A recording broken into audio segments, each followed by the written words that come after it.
Well, for most of his life, Charlie Moses Brown toiled in relative obscurity as an accountant.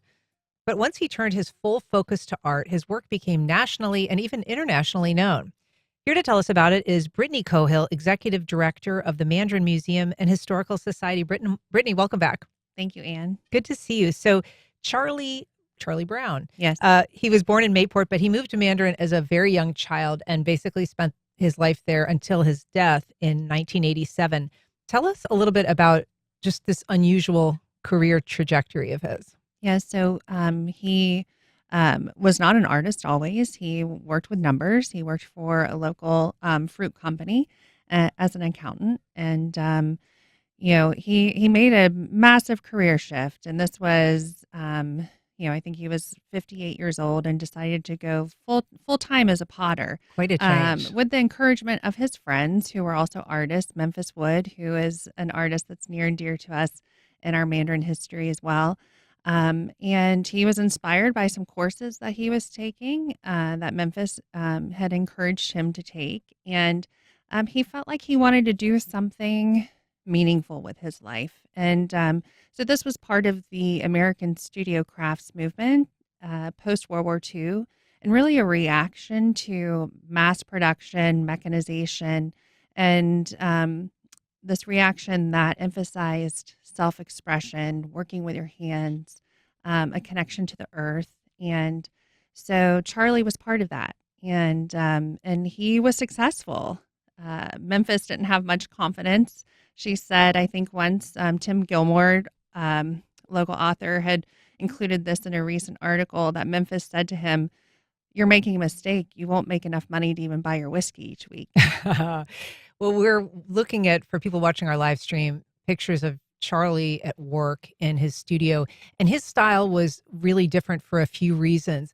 One was this, he didn't use a potter's wheel, and he really tried to avoid that clean look. He really liked to do stuff by hand.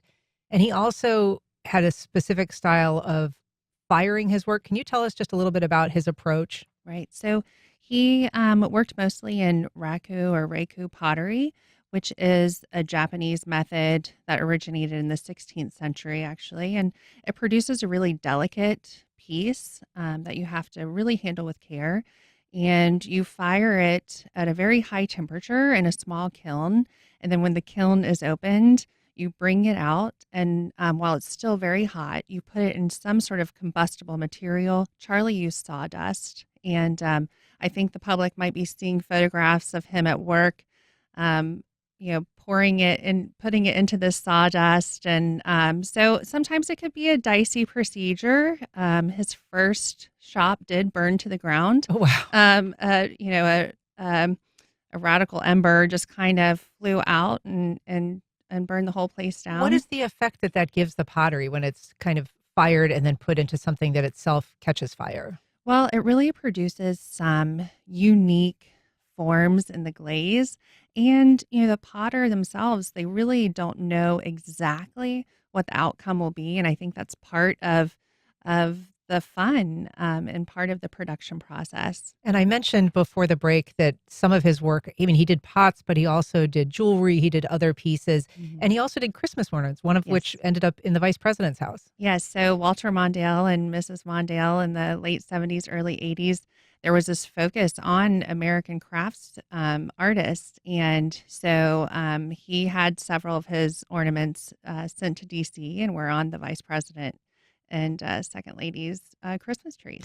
He also was known for harvesting by hand his own clay. He would go down to Green Cove Springs and sort of dig it out of the riverbanks there and use that. It was all part of his tactile artistic experience. Mm-hmm. Yes. And there's so many wonderful quotes from Charlie about his love for just having his fingers in the clay. And I think it's so much more than that, not just clay in general, but the clay that's part of the land that he feels so connected to.